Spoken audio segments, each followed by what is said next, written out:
Okay, good afternoon, team. Welcome to the conversation. We will begin with this conversation, and also it's a great memorable moment for all of us. This is regarding our technology access in the schools and colleges, and especially in the education system.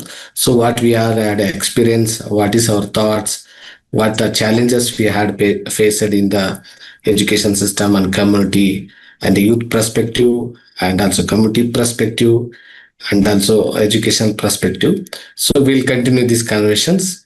So I would like to welcome the panelists and speakers. One of our Mangesh Babu sir, principal Thank of you. Swamiandanda Rural First Grade College, Chandapura, Bangalore. And also I would like to invite Goutham Ravichander sir, head of the technology and re-benefit organization, Bangalore. And also I would like to one of our graduate and leader, Mr. Chinapadas from Bangalore, Change the Narrative Organizations. And also one of our graduate, Miss Tulsi, pursuing her studies in Bangalore. So welcome to these conversations once again. So I would like to beginning with these questions about technology related, especially for the education system. I would like to ask Venkatesh sir. So what is your thoughts on ensuring that students in schools and colleges has access to technology? Do you agree about it so important in the education system, sir? First of all, thank you, Mahendra, for inviting me for a panel discussion and the team also. You asked the right question at the right time. We know that the technology nowadays is playing a very crucial role, not only in the primary level, even the higher education also. Here, technology is not limited to just using of mobile devices. It is also essential for content delivery, content understanding, catering of diverse learning styles, access information, and sharing the knowledge and ideas. It also helps the peer learning, helps to bridge the gap among the students. As we know that there are different diversified students where I come across in my institution also, in the different environment, social, economic, the backgrounds are different. So to cater all the students, I think the technology is playing a very important role. And I would like to bring to your notice also, see, the integration of technology in education, it's not a new concept. It is not a new concept. It's begun in the with the use of radios and televisions in the classrooms in the mid 20th century itself. But later, over a period of time, the personal computer revolutions in the 1980s and the internet boom in the 1990s drastically changed how information was accessed and shared. In developing nations like India, however, the widespread adoption took longer due to infrastructure and economic challenges. See, and also I would like to bring your notice. If you look at the history of the technology in education in the 1980s, as we know that we used to like a chalk and talk. So, but over a period of time, in the 1980s and 1990s, especially, we started using the some computers with the CD-ROMs and all those things.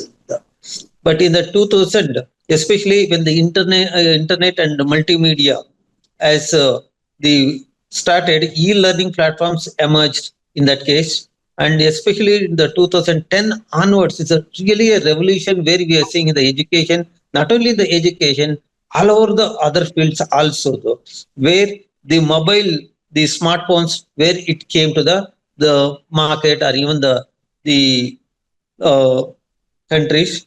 And especially if you look at the present 2020, again, after the COVID-19, it's a drastic changes where we are seeing and use of mobiles and internet and especially technology in the education, either in the lower level or higher level. it made tremendous changes. And again, it is very important also. Sometimes what we are talking about, the necessity is a mother of all inventions. The same way, especially in our Indian context, this COVID-19, it is one of the maybe the negative part is also there, but in my knowledge, especially for the technological development and even adoption of the technology in the education field, I think it was a it was a very good opportunity where we have got, and our student has got to expose ourselves to the entire world, and even they started learning. And especially, even I want to bring to your notice that technology has transformed education by improving how content delivered and content understood, supporting the diverse learners, enhancing the collaborations, and enabling the lifelong learning. It's very important. Just learning is not just what we are getting the degrees of maybe 15 years or the 17 years. It's always should be the lifelong condition. I mean, the learning, and also always learning should not be a time fixed one. It's like should be a flexible. So in that context, I think the technology nowadays, at the primary level or higher school level or even the higher education level, it's playing a very important role, and it's one of the transformation where we are seeing from the traditional to the modern the modern education system. So, and even I want to bring to your notice that the one after 2020, our enrollment in the higher education also has been increased, because the way the students can access easily to the education and information, and it is not necessary that where they have to sit always in the class and maybe 9 to 4 or 9 to 3. See, that is where sometimes it's the limited, I mean, limits the students or even the people, the what's the creativity and all those things. So that's why the Mahendra, it's I am totally agree that especially the technology has made a lot of transformation, and it's very much is required for all the levels of the students. But maybe we have to look into which level, what kind of the technology we need to the cater, and what kind of the information where we can give to the students. So in this, as you asked, yes, nowadays the technology in the education system is become a revolution where I can agree that it's also very important. Yes, Mahendra. Thank you, sir. Thank you so much for your experiential and experienced thoughts process. And to note that, actually, I would like to hear from Tulsi, because he is pursuing her education. What kind of the challenge she has faced in through learning and studies? What is the lack of access to digital devices in technology?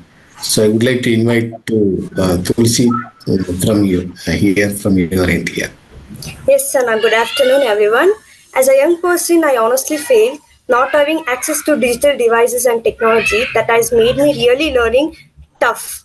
There were so many times where I felt left behind, especially when everything moved online. During the pandemic of the COVID, it seems very difficult to manage with phone and technology, online test, online examination, presentation, project managing, and Zoom, online, etc. Explanations and not knowing actually what was the platform about Zoom or a source that was implemented to me, and the source of knowledge I developed slowly through online and digital process. The challenges of the biggest challenges that not being able to access online resources like videos, ebooks, or even a simple Google searches that could very really make me very difficult, and even to do simple homework was very difficult for me. I would go to my friends' home and could manage some and learn and manage with studies and like that. And my friends could watch turtles or find answers quickly, but I had no really review or choice to understand what is the discussion about. Or firstly, math to understand, it was very difficult, and moving it to online resource was very hard. And later, due to technology and software apps, lectures on class was very understandable, and I listened through online and note down the class lectures. Thank you, Tulsi, for sharing. So to continue this conversation, I'm thinking about so much of social development and so much of NGOs and social development sector incorporate these facilities too in the education system. So in the context of that, I would like to invite Goutham Raj sir to share about what is the in 21st century why technology is so considered is important for the human development, and also how does it support to the social development, sir? Thanks, Mahendra. Hello, everyone. Glad to be here in this space, and thank you so much for Dream a Dream and EdHeroes for creating such a space. Mahendra, I think that's a very important question for all of us to reflect upon. At least for me, in the 21st century, technology is actually a very foundational skill. It's no longer optional because it shapes how we learn, how we work, even how we navigate from one place to other. These days, nobody remembers which route to take, right? They decide on what is the fastest route based on the technology, and they wanted to choose that. Imagine with the recent technology advancements, we can also solve very complex public problems as well, right?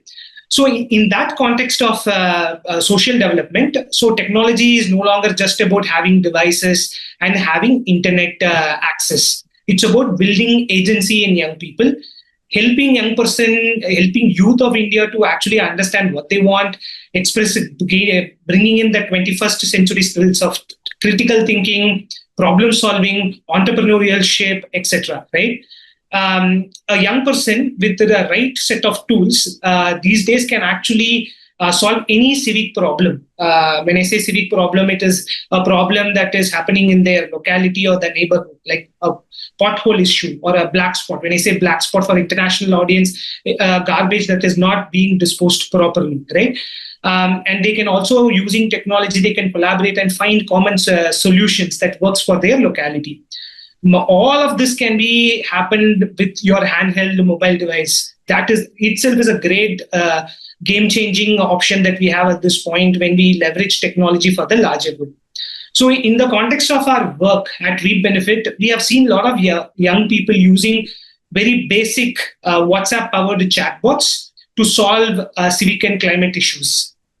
These are not fancy apps. These are very simple, low-code, low-friction, easy to adopt tools, and built with the idea of technology has to be in service of the user. We have to build it in a way that it has to start from where they are, not bringing them where the platform or the technology want them to be. So in short, technology supports social development when it becomes a bridge between aspiration and action, between the problem and the grassroots solutions. Thank you, sir. To continue this conference, because one of our Chinapadas also is so initiated in the community development and community initiatives in the Bangalore to teach the learning to the vulnerable background peoples. So I would like to invite Chinapadas to answer this question. How do you feel about access to technology in education, and how do you think it is being left behind, and why, Chinapadas, as per your experiences in taking the change the narrative initiatives in Bangalore? Thank you, Mahendra. Thank you, everyone, for coming together to talk about this very important topic. Right, I'm very grateful for your kindness for inviting a young leader like me to hear my perspective for creating space in this room. My perspective is mostly about this speed that technology is today. It's growing, how it's impacting young people who don't have access. Because the question is, who do you think is being left behind and why? So to begin with, I once watched a lion on a Discovery Channel chasing a group of deers. The weak one was caught and killed.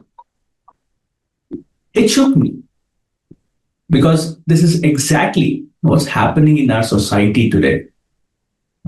those with power, access, privilege would survive, and the rest are left behind to fail. Technology is no more luxury. It's a basic need. It is a tool for survival in, say, education, jobs, and life itself, right? And today, education is digital. I agree with so many people sharing from homework, assignment, results, and even children prefer today to clear their doubts with AI applications like ChatGPT, Google Gemini. Right? It's wonderful over there. So also the applications, scholarship, coding, communication, all possible online today. But let's see the other side of the picture, a truth part. Lakhs of children's, say government school, slum areas, rural villages, still don't have access to a working smartphone, a stable internet connection, or anyone to teach them how to use digital tools, a mentor, right? According to various studies, hardly mothers in rural areas have access to internet. As father goes out to work a full day, children need to depend on their mother's devices to access anything. But the device is either a basic feature phone or probably low network location or a very limited data pack, which is not sufficient. So even in urban areas, access is a bit patchy among poverty, poor families. And the digital gap is even wider for girls, Dalit students, tribal communities. So a few of young communities that are left behind, in my perspective, especially it's about access to technology and education. Children from low-income families who can't afford smartphone, laptop, or even basic stable internet. And then second is rural and remote area children, poor infrastructure, weak signals, there are frequent power cuts. There are a lot of challenges. There is no digital learning centers around. The third one is children of migrant workers. The constant movement. There is no stable schooling. One of the community that we are working right now is a full group of migrants. No children over there go to school. So we're trying something over there as well. I will be sharing again in a few minutes.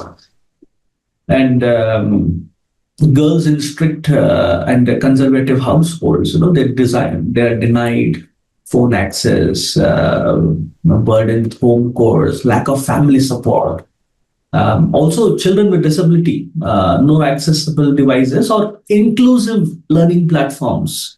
So to ensure nobody's left behind, right? Children's in slum, it's overcrowded home, unsafe space, there is no privacy to learn. Also out of school children, who dropped out due to poverty, say family pressure, or lost hope due to inaccessibility, right? And even some schools who lack many things like upgrade to technology tools, smart classrooms, or even trained teachers to guide students. I've seen mothers cry in the community because their children are missing to not be able to make them study in a good school where their child could receive nurturing and thriving opportunity, but is getting missed due to their financial instability.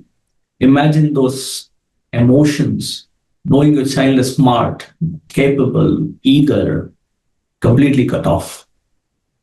So I'm not just talking about device alone. It's also about dignity. For an example, if student can't use Google Meet or Zoom, they get laughed at, they get ignored, and slowly they start believing that maybe I am not good enough.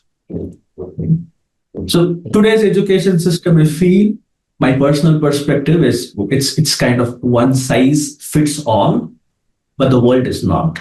I want to repeat it. Today's education system is one size fits all, but the world is not.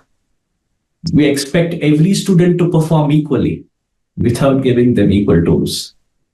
So bringing it to a closure, when we go to the next part, we tell students to run the same race. Some are running with high-speed internet and laptops, while others are running barefoot, no device, no data, and no one to guide them, talking about the accessibility. And when they fail behind, we don't ask why, we just blame them. This is not education. It's not fair game, right? It is biased, broken. Ending with an important note.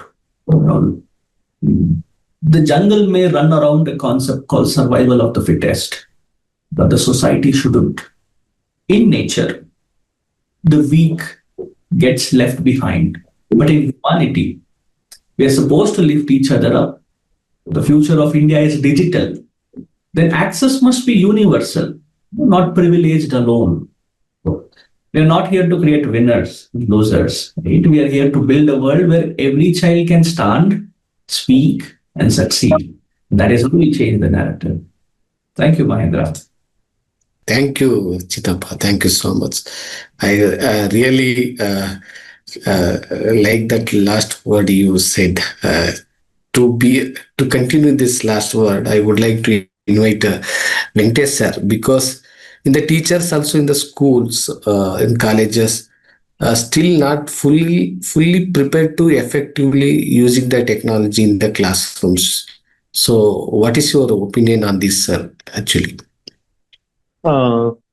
First, I need to thank the Chinapadas because he spoke very well about the socio and economic condition where it is a hindering for the downtrodden people to get access to the technology. It's rightly he said. And at the same time, the another phase also we have to look into. See, in the educational institutions, again, education, it's not like the 10 years or 20 years, the where it has started. It's a way back in the hundreds years back, education system has started, but in the different levels. See, and even if I already mentioned that 1980s, pre-1980s, where people, especially teachers, used to have like a chalk on talk, they're very comfortable. Because that used to from years or decades together where they spent on the same system. As and when the technology has came to the started replacing that chalk and talk, then it is quite difficult for even the teachers also get to adjust immediately because it takes a time. Because what they learned and what they're sharing the information may not be the same method what they are right now. So that's why even teachers also sometimes they are hesitating to adapt or they're reluctant to change, and the few reasons also there. Mahendra, the one of the reason is that they are they're not ready to come out of their comfort zone because they're very comfortable with the chalk and talk. See, the reason might be one is fear. Fear means what? Teacher also having a fear. See, if I am started using the technology, if what goes wrong, the people are looking at me. They're thinking about I am incapable. That's a back end. Maybe that is happening. There's a one reason, and second one is they always trusting the manual thing. They're very strong. The what's it? Positive. The attitude towards the manual work, like whatever the chalk and talk. And I'm not denying that it's not necessary. Yes, it is very much important in the classroom. But if you're mixing the chalk and talk with the technology, I think that is more effective than just following the one method. See, another one is the why they also not ready to accept just like that because they need the skills, they need the knowledge about how to use the technology, and we have to motivate, we have to train the teachers and give enough time to get adjust to that. And we need to feel motivate the teachers in such a way that, hey, that's okay, no problem, just go ahead. That kind of confidence we have to build among the staff also. And another very important is the white teachers are the reluctant to change is here the they may think that using the mobiles or a technology in the class that may be disrupting the student's mind. That may be the disturbing the student mind. They're disturbing the focus of the student towards the classes. Yeah, sometimes I agree that also. That means we being a teachers, instead of avoiding, we need to make them to the we need to educate the students how and where and when and how much we have to use that the technology in the classroom context. And another one is the even sometime the curriculum what the government or universities are they're framing, and even the evaluation system of the student evaluation system also, it takes a little bit the more training for the teachers. See, training is one of the major and the gap where we are seeing. And another one is the clear guidelines has to set by the authorities to the teachers. And I am telling Mahendra, the no nothing is impossible to anybody. Being a teachers, they can learn, they can do everything, they can make the transformation in the student's life, or even the technology or whatever it is.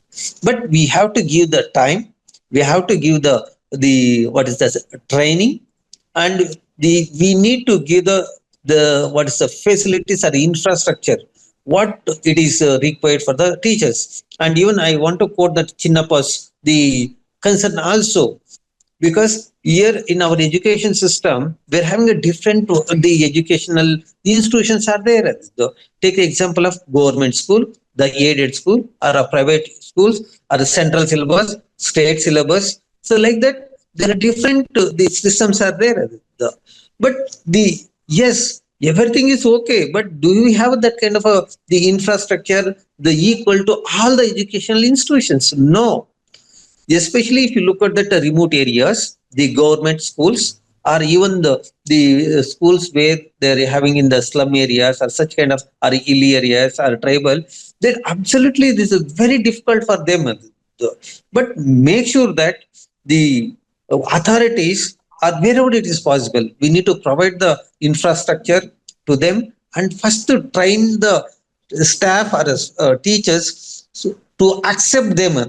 If they're accepting, I think everything it's going to clear if the teachers are accepting, right? So that's why the 2-3 areas where we have to look into the teachers, Mahendra. One is that, as I said, we have to give enough time for a transformation. Again, the second one is we have to give the skills to the teachers how to use, and again train them, and even the motivate them. It's not that without the motivation they're not going to be, because see, if the person is in the age of the retirement, maybe 30 years of his experience, if you're telling them, hey, use this, then what he is thinking that I have one more year, why I have to learn? See, that mindset we have to change with the to the teachers, saying that it's okay for your life, it's going to help us. So like that, if you're motivating, I think definitely teachers are going to change, and through that change we can see the change in the lives of the students. Mahendra, thank you. Very valid point. Very valid point, sir. Really. Thank you so much. So I come to the Goutham Raj sir. Actually, sir, in the social development sector, so as a organizations, as a team, we are always working with community peoples and community initiatives. So through that works, what is the challenges you have faced to implement in this technology in the community projects as a organization, sir? So yeah, thanks, Mahendra. I think what Chinnappa and Mr. Venkatesh Babu has shared actually covers a lot of nuances in terms of what the common challenges looks like. So just to actually give a short and brief answer to this, I think the biggest challenge is this. Technology is fast. Tech grows fast. But the community generally takes a lot of time, right? When we say communities, it's not like even the teacher as a group can be a community, right? So that is one of the understanding with which we have to operate with when we are actually seeing or coming up with any form of technology interventions. Even in our context of the work, we faced many moments and incidents where we felt really excited about, yes, if we wanted to build this particular technology platform or we wanted to introduce this technology intervention, but it didn't land well, right? Not because it is not useful. It is useful, but it is not giving the user any value. It can be a teacher, it can be a community person. Why should I wanted to change something that I already use? That value proposition understanding is something needs to land well. Once they have that, once they start envisioning the value of the why, naturally, then there will be an intent to try out new things. When you have intent, then it's comparatively easier to bring that interest, and then there is a commitment, and then you will be able to do the training, and then this progress happens. So for this to happen, so the value and the relevance to the user and the community is going to be the extremely important factor. Now I'll also tell what's the challenge in doing this, right? At an intellectual understanding, yes, this is how things should be, right? Sometimes when we assume, when we think that there is access, right? Access doesn't mean that having access to internet, right? Or just the smartphones. It also includes their bandwidth ability. It also includes their own understanding about what is digital literacy. I personally have seen a lot of people who just use WhatsApp, know how to make a call, take pictures. That's it. Nothing beyond that. So that limitation is also something we have to consider, because not many people are in a space where have the privilege, like Chinnappa said, that they wanted to explore new things until and unless they actually see a value or a need coming across in front of them. And the other learning that we have in this process is that the language, culture, and mindset of the people plays a very important role and a critical role when it comes to adoption of technology interventions. Before now, I think Venkatesh Babu sir rightly pointed out, during COVID, this transition has been fantastic. Like a lot of parents and entire ecosystem is now wanting to make young people to use technology. Earlier, it's always seen as something that will spoil kids or spoil youth. It can give 100 positive things, but always these one or two negative things that could have happened. It's just a natural psychology of human mind. What might go wrong will generally have an influence on, right? So these things are also very important factors to be considered on. So that's why the tools that is designed for an urban setup or an urban thing might not go in sync with somebody like or some intervention that needs to happen in a rural setup. So these are some of the factors that we definitely need to keep in mind. Finally, I think we having building technology is one, and showing them the value proposition is one. But where do sustainability comes, right? It's important to sustain the efforts that we all are putting together. So our learning is that when we are doing pilots, right? When our team is there, nothing falls apart. Everything is in place. The moment we come out, it falls apart. That's when we realize the need to actually start having every technology tool can be paired with a local mentor, local community, or a peer network. Something, even when you come out, there is a support mechanism or a support system that will ensure there is sustainability of these efforts. The biggest advantage of this kind of an approach to what we have realized is technology becomes an enabler, right? It's not a silver bullet where you need to need to have an understanding of technology to get started with something. No, it's not, because you have enough support systems in place. where you can be a fast learner or you can be somebody who needs more time. I think what Mangesh Babu sir was also mentioning. Imagine you create a support system for teachers like that, where some teachers will be running fast, being able to adopt. At the same time, there is an ecosystem of these teachers who are happy to step up and support the others who wants to actually learn more, right? Like at their own pace. So I think what is also important to consider is how do we see all these technology interventions with the support system. It can be a mentor, it can be a community, or it can be anything that the community probably needs. Great. Thank you, sir. Thank you for wonderful responses. So I would like to hear from Tulsi, because as a study pursuing her educations, so what is your thought? What is your prospect? Government and the education system can creating the equal learning spaces for everyone. You can share in short answer, Tulsi. It will be great. Yeah. Yes, and I'll share it. From my perspective, creating equal learning opportunities in education require education system, and it requires a mixture of policy changes, community involvement, and shift in the mindset.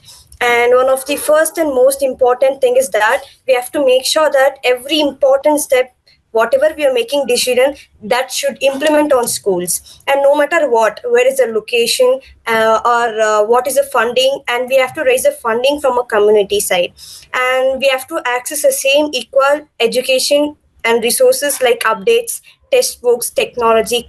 Qualified teachers has to be implemented in all the schools, so that every students will get educated, and every students whatever the primary or the college students will get more knowledge to it. There is a huge gap between what students is wealthier areas is worse those in unfunded communities. Another key factor is that supporting students with different learning needs. That means more investment to them with the special education programs like language support and investment support, economic support, social support, mental health support, and etc. When we treat every student involved in an equal way or an individual way with a unique needs and which we provide for them, it will be very close to achieve in a closer to equality and community. Great, wonderful. Thank you, Tulsi. To last, I would like to hear from Chinapadas. That is, so what is the education system can do this things to bridge the digital devices are problems in the educations and government, Chinapa. What is your thoughts for that, actually? Okay. What action can they take? So question is like, what action should? What action the education system means governments can take to fulfill these problems, challenges. Oh, beautiful. Thank you. Awesome. So I'll keep my answer short. Fully agree with Mangesh Babu, sir, Goutham Raj. I fully emphasize and agree with you, Tulsi. We're highlighting so much of the shift from COVID onwards. The answer is mostly related to that. But let me start with what we do at Change the Narrative. Then I will also highlight a few things that I believe schools, colleges, governments, young people collaborating with leaders can do something to initiate change from where they are. So through Instagram, we were regularly posting on clarity for various streams in education, let's say arts, commerce, and science streams, because in day-to-day regular activities, we young people still today struggle in finding a good mentor who can guide us what next to take after our 10th standard, let's say after our second PUC, pre-university. What should be my next step? Which way should I go? Right? So using Instagram as a tool, we have been trying to bring in a lot of awareness among. And during peak COVID, when young people and their parents were struggling with without food materials and hygiene supplies, we again used social media tools like Facebook and Instagram to collect responses, hosted a ration kit relief drive. We were able to reach a big number of people in short amount of time. Again, I'm talking about the reach technology has today. Young people has been a few of young people are able to match the speed to adopt technology comparative to the previous generation, I would say. And again, during the challenging time, during and post-COVID, when young people were confused, concerned about what is going to happen next, we try to create safe space for them by inviting them on a Zoom, online, and conducted experiential learning activities to make it more interactive and prioritizing their mental wellness sessions. And again, most importantly, I think we were trying to role model a set of young people through our social media pages on the importance of a reflection on young people voice and young people in leadership, especially during pandemic times where everybody had to play a major important role to save each other. And we hosted multiple young global change maker interviews and talks online to inspire our young people community to make them prioritize social responsibility and service to the community. And it was possible through networking, connecting with leaders around. So thank you to the technology again, right? And we were able to raise 36,000 rupees, being a local initiative with our friends and local young people again, all coming together. We were able to buy a few mobile devices for the children who were passionate to learn but couldn't afford during the poverty. Again, we tried to provide accessibility for the ones who we could with a very limited budget. And we are operating in urban slum, rural areas, tribal communities, especially in Karnataka. Recently, we were able to identify a slum community, which I was talking before. We were able to identify that on Instagram, where an NGO was already working, and we visited the space. We were shocked to hear those children's never been to school, as their parents are migrants and they can't afford to school fees. And we decided to teach them basic English from scratch and make them school ready. And still discussing with local schools to identify if there are admission opportunity for the children. And again, thanks to technology for making it possible to know there is a community. Right? So we use technology, social media, we use storytelling, we use live events, youth facilitation to lead change. And we're able to see great impacts and getting more people inspired to go with the same approach.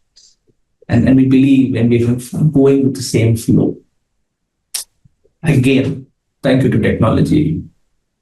We're able to do so many wonderful things, which I don't think would be possible without technology. Now, my recommendation or suggestion, I would say, in my perspective, the role of school, colleges, government, young people, leaders, the moment of collaboration, the urgent need. So I think we need to start with basic accessibility problem. We need to distribute at least refurbished laptops through CSR partnership. NGOs needs to come together, and then if we can provide them mobile data package for low-income zones, like how we provide ration card, but this is for internet, right? And then setting up e-library in urban and rural locations. Let's children, access to computer, laptop, internet, and other learning tools. But trust me, they are able to grasp it much more better, and they will definitely need a mentor in that space. And I think third point could be, if we could set up a community-based digital hub, let's say free Wi-Fi, a few desktop, laptop, right? Digital mentor again. And then if we could train teachers digitally, I see Venkatesh Babu sir also highlighted many teachers still fear or avoid technology. If we could launch free digital training for government teachers and teachers who are in need of learning, and prioritize innovation in classroom, not just syllabus completion, is my stand.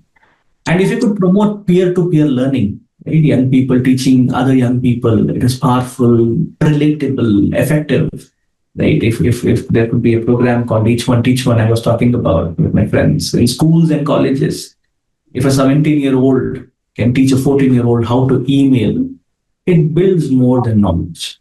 It builds confidence. And last 2 points, if I could sum it up, and then if we could make equity as the goal, not just equality. If everyone gives the same solution, it won't be fair. Some students need extra time, more support, and alternate tools. If you could build policies based on that, by seeing the child, not just the flow, how it has been, not just the rule book. Today, only the fast, the rich, and English-speaking get ahead. The rest are trying to survive, not thrive. This is not the world we want.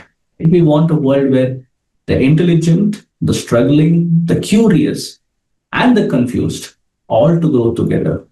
That's my opinion and perspective. Thank you, Mahendra. Thank you, Chinapadas, and thank you, team. So it's such a wonderful conversation with you all, and thank you for sharing your thoughts and experiences. It's a great insights for us, and also it's a great moment for all of us. And we will continue in the future. And thank you so much to participate this conversations team. Thank you, Mahendra. Tulsi, Venkatesh sir, and Chinapadas. Thank you. Thank you, Chinapa. Thank you, Goutham. Thank you. Thank you.